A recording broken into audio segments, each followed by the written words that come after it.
Accessing inclusive education,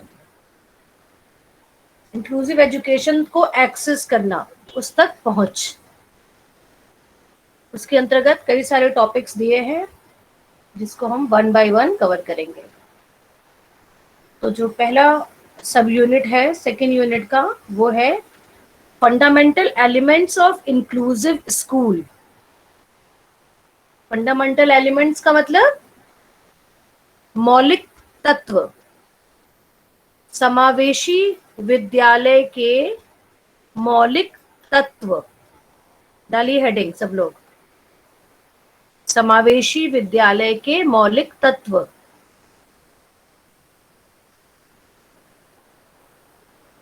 मौलिक तत्व का क्या मतलब है? कोई बताएगा कि मौलिक तत्व का मतलब क्या है आखिर? मैम क्या क्या बातें या क्या क्या टूल्स और ये सब चाहिए होते हैं इंक्लूसिव स्कूल्स के लिए, जो वहाँ पे नेसेसरी हैं कि होने ही चाहिए, चाहे वो एक दिव्यांग बच्चे के लिए हो या सामान्य बच्चे के लिए।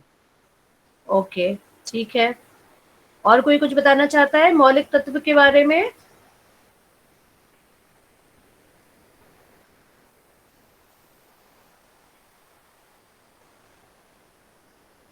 चलिए, मौलिक का मतलब होता है जो आधारभूत, आधारभूत मतलब जो कि जो होने ही चाहिए, जिनके बिना हम एक इंक्लूसिव स्कूल की कल्पना नहीं कर सकते, है ना।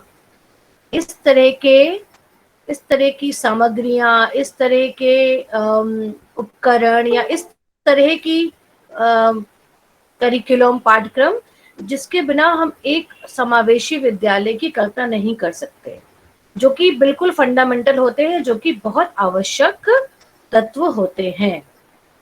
उसका मतलब ये हुआ मौलिक तत्व का मतलब। तो सबने डाल दी हेडिंग, मौलिक तत्व, समावेशी विद्यालय के मौलिक तत्व। इसका सबसे जो पहला पॉइंट है, सबसे पहला तत्व ये है कि education for all, EFA short में हम बोलते हैं, EFA, एजुकेशन फॉर ऑल, सभी के लिए शिक्षा। देखिए, एक समावेशी विद्यालय का उद्देश्य तभी हम पूरा कर सकते हैं, हम तभी उसको समावेशी बोलेंगे जब वो विद्यालय सभी का स्वागत करे, किसी प्रकार का भेदभाव ना करे।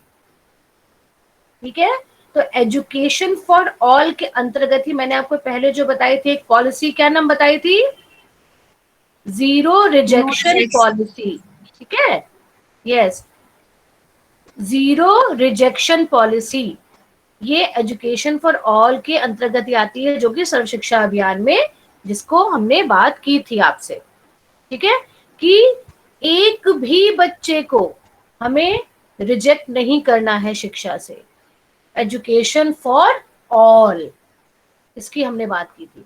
तो सबसे पहला जो मौलिक तत्व है वो है एजुकेशन फॉर ऑल, और इसी के नीचे लिख लीजिए जीरो रिजेक्शन पॉलिसी।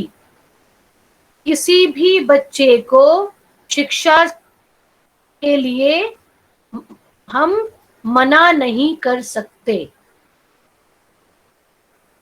पहला मौलिक तत्व है ये। लिख लिया सबने? Yes ma'am.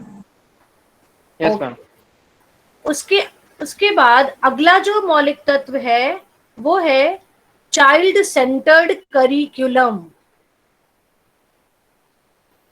Child centred curriculum, बाल केंद्रित पाठ्यक्रम।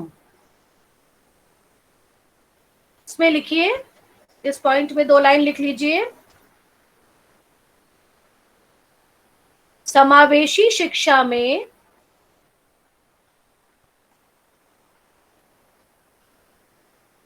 पाठ्यक्रम, पाठ्यक्रम का निर्माण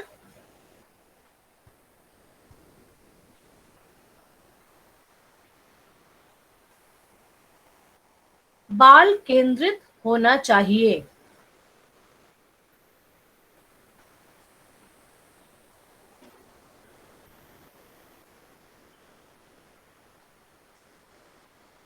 भिन्न भिन्न आवश्यकता वाले बच्चों के लिए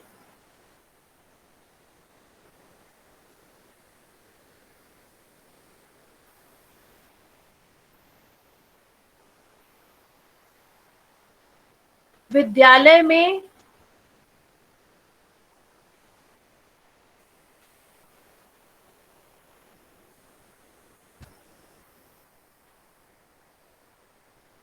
अनुकूल शिक्षा का वातावरण अनुकूल शिक्षा का वातावरण तैयार करना चाहिए।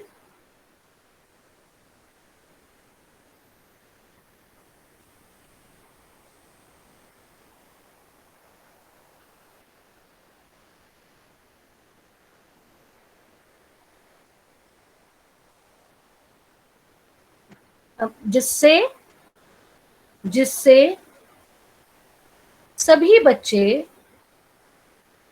बच्चे आवश्यकता अनुसार शिक्षा ग्रहण कर सकें। जिससे सभी बच्चे आवश्यकता अनुसार शिक्षा ग्रहण कर सकें।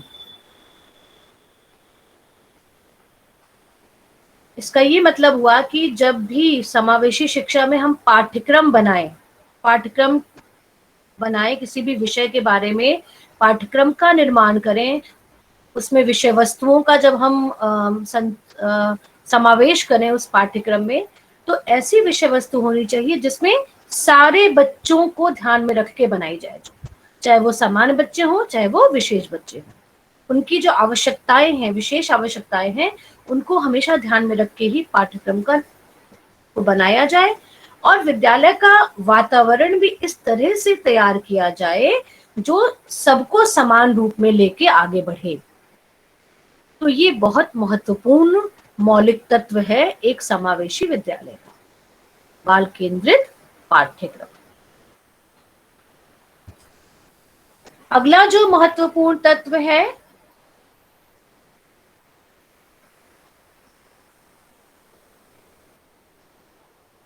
वो है होलिस्टिक अप्रोच।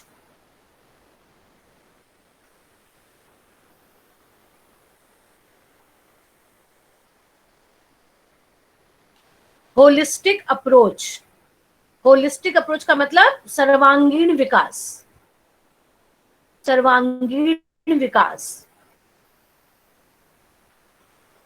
लिखिए, इस पॉइंट के अंदर लिखिए, पाठ्यक्रम ऐसा होना चाहिए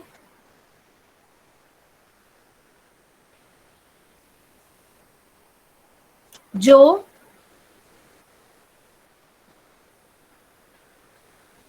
हर बच्चे का सर्वांगीण विकास कर सके।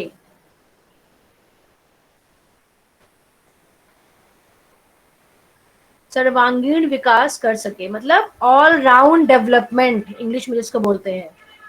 ऑल राउंड डेवलपमेंट कैसे होगा सर्वांगीण विकास, कोई बता सकता है? मैम सारे डोमेन में मैम डेवलपमेंट जब होगा तो होलिस्टिक डेवलपमेंट होगा। थोड़ा जोर से बोलो हिमांशु। मैम मैं कह रहा जब डेवलपमेंट के सारे डोमेन में, जैसे फिजिकल हो गया, कॉग्निटिव हो गया, सोशल इमोशनल हो गया, तो इन सभी डेवलपमेंट बच्चे का जब हम लेकर साथ में चलेंगे तो होलिस्टिक डेवलपमेंट होगा बच्चे का।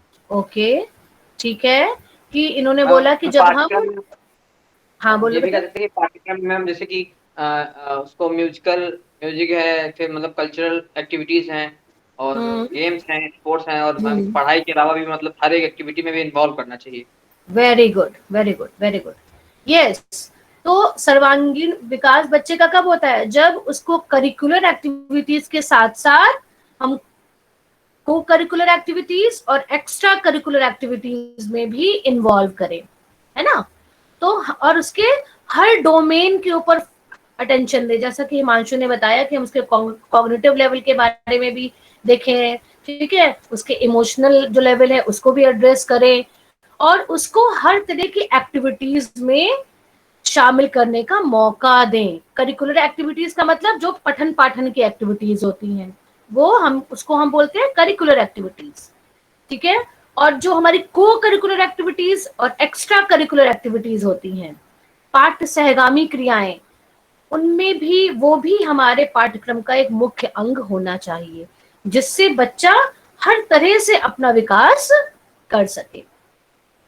ठीक है, जैसे रत्नेश ने बोला, म्यूजिक हो गया, गेम्स एंड स्पोर्ट्स हो गया, ये सब जो एक्टिविटीज है, योगा, पीटी, डांस, ये सारी एक्टिविटीज से क्या होता है, बच्चे का फिजिकल डेवलपमेंट होता है, मेंटल डेवलपमेंट होता है, उसके उसका इमोशनल डेवलपमेंट होता है, और उसको पढ़ने के साथ साथ उसके अंदर पढ़ने के प्रति रुचि पैदा होती है। वो बोर नहीं होता कि हमें सिर्फ पाठ्यक्रम पढ़ाया जा रहा है, बुक्स पढ़ाई जा रही हैं, और वो बच्चा बोर भी नहीं होता, उसकी बोरियत को भी दूर होती है, और साथ साथ उसका ओवरऑल डेवलपमेंट भी होता है।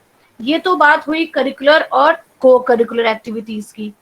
अब एक्स्ट्रा करिकुलर एक्टिविटीज क्या होती हैं, बताइए, कोई बताएगा? What are extracurricular activities, जो बता चुके हैं उनके अलावा?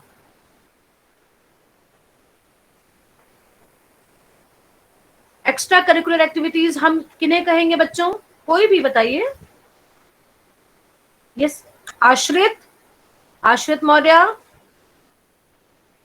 Yes ma'am. हाँ बेटा, आपको आइडिया है एक्स्ट्रा करिकुलर एक्टिविटीज हम किसे कहेंगे? दीक्षा गुप्ता, दीक्षा गुप्ता, यस मैम। आपको आइडिया है? Yes ma'am. हाँ आपको आइडिया है बेटा? मैम ये जो मैम स्कूल के अलावा जो बच्चे परफॉर्म करते हैं, स्कूल के अलावा जो करिकुलर एक्टिविटीज होती हैं, उनको हम कहेंगे एक्स्ट्रा में। एग्जाम्पल? मतलब मैम आउटसाइड जो भी बच्चे करते हैं स्पोर्ट्स में, या कुछ भी कह लीजिए आप मैम, उसी को एक्स्ट्रा ओके, में तो कहेंगे, ठीक है, स्कूल में हो के ना हो। मैं बताती हूँ, कोई बात नहीं, मैं बताती हूँ। देखिए, को करिकुलर एक्टिविटीज के बारे में मैंने अभी आपको बताया कि music, dance, PT, yoga, art, craft, ये सारी एक्टिविटीज कौन सी हो गई? को करिकुलर एक्टिविटीज हो गई। ठीक है, एक्स्ट्रा करिकुलर एक्टिविटीज वो होती हैं जब हम बच्चे को विद्यालय से बाहर ले जाके कुछ सिखाते हैं। फॉर एग्जाम्पल, बच्चे को एजुकेशनल टूर पे लेके जाना, बच्चे को पिकनिक के लिए लेके जाना, बच्चे को किसी हिस्टोरिकल प्लेस की विजिट कराना, म्यूजियम लेके जाना, जू लेके जाना, है ना, ये सारी एक्स्ट्रा करिकुलर एक्टिविटी। हाँ बेटा। हमें फील्ड ट्रिप्स मैथड से किया yes, field trips, yes field trips.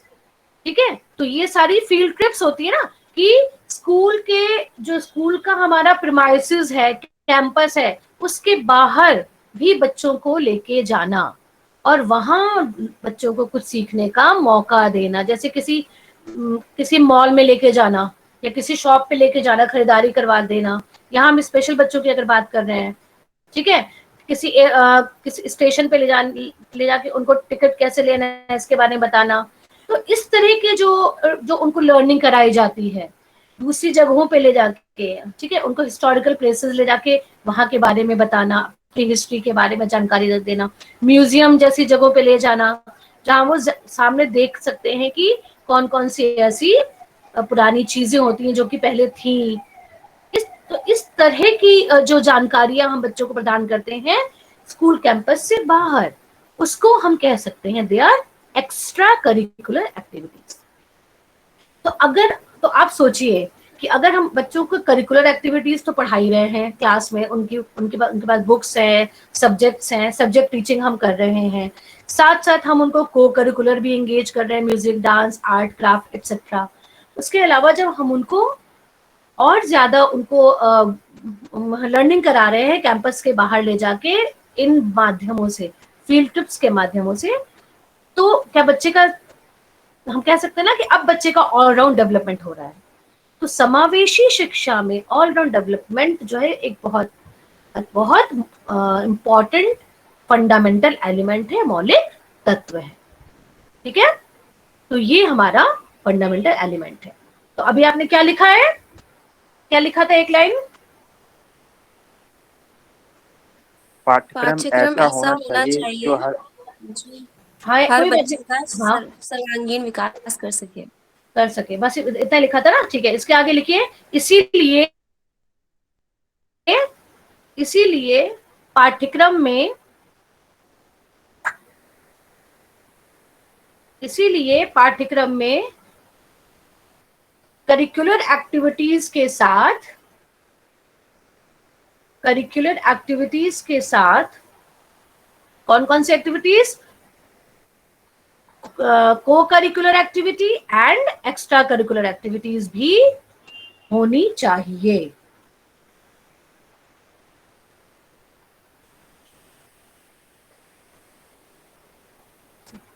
Okay, लिख लिया सबने?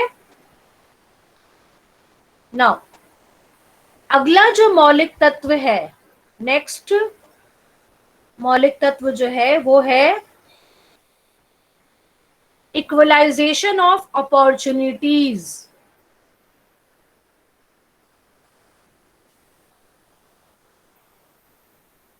इक्वलाइजेशन ऑफ अपॉर्चुनिटीज का मतलब बराबरी के अवसर प्रदान करना। हाँ, बराबरी के अवसर प्रदान करना।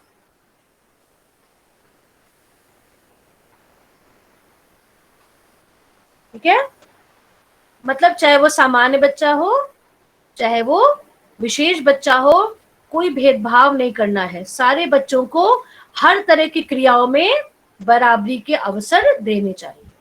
एक लाइन लिख लीजिए इसमें भी,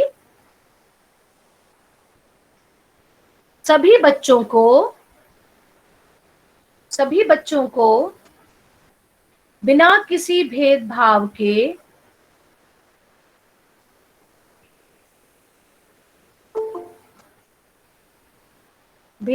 के समान अवसर प्रदान करना। सभी बच्चों को बिना किसी भेदभाव के समान अवसर प्रदान करना।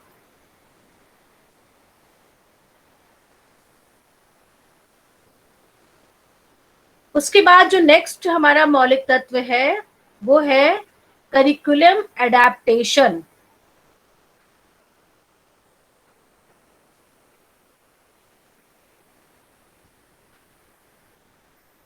पाठ्यक्रम अनुकूलन।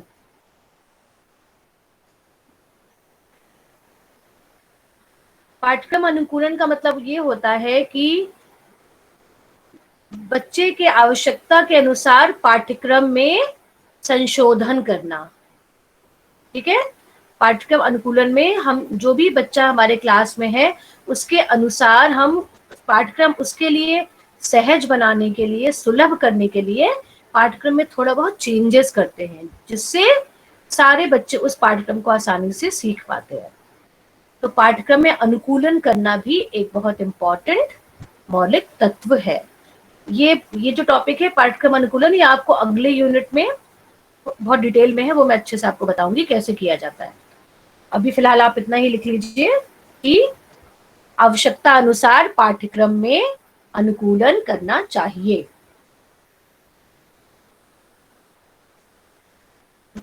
और पाठ्यक्रम थोड़ा फ्लेक्सिबल होना चाहिए।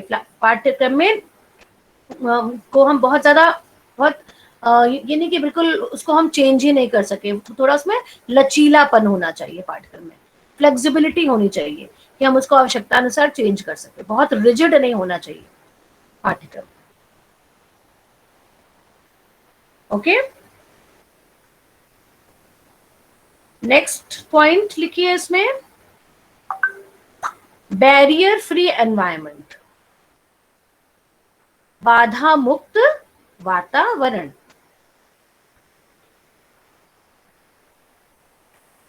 समावेशी शिक्षा का ये बहुत महत्वपूर्ण तत्व है, क्योंकि हमने आपको शुरू में ही बताया था कि समावेशन का मतलब सिर्फ क्लास में जाके बैठा देना नहीं होता है।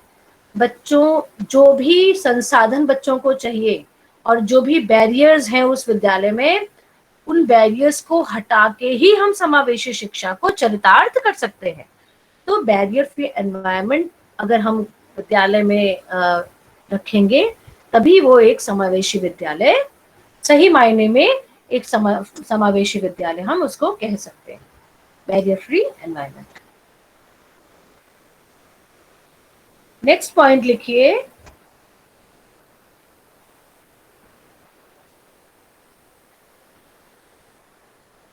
Label free attitude. Label, LEBEL, label free attitude मतलब सकारात्मक दृष्टिकोण।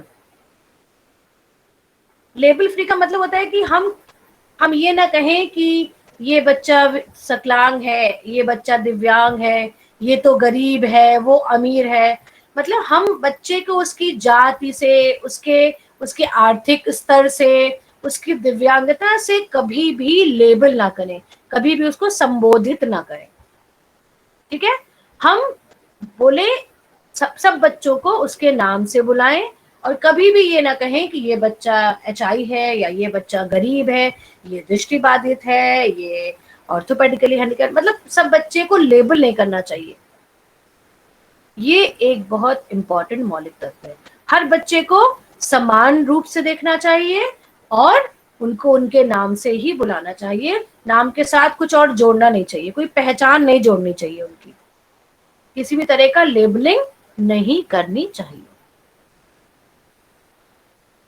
ये था इस का लास्ट पॉइंट, लेबल फ्री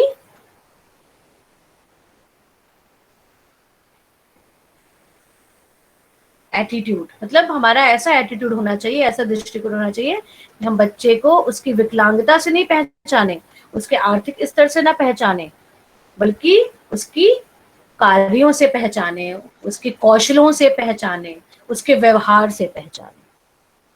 ऐसा दृष्टिकोण, ऐसी सोच होनी चाहिए वहां के शिक्षकों के प्रति, अभिभावकों के प्रति, स्कूल प्रशासन के प्रति।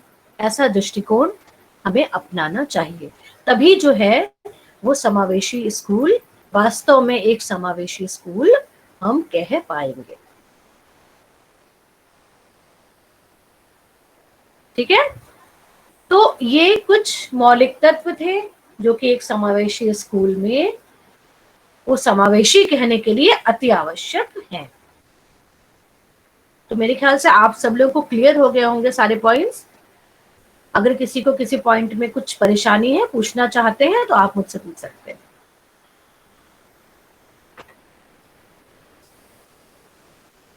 किसी को कुछ पूछना है बच्चों?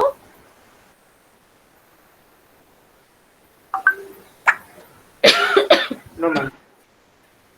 सबको समझ में आ गया? अच्छा, अब आप लोग का, ओके गुड, आप लोगों का पहला यूनिट खत्म हो चुका है, दूसरा शुरू हो गया है ना? तो अब मैं किसी भी दिन पहले यूनिट का ओरल टेस्ट लूंगी, किसी भी दिन अचानक से लूंगी, किसी से भी कोई क्वेश्चन पूछ लूंगी। ठीक है, ओके? सब लोग बोलो, एक दो लोग बोल रहे हैं।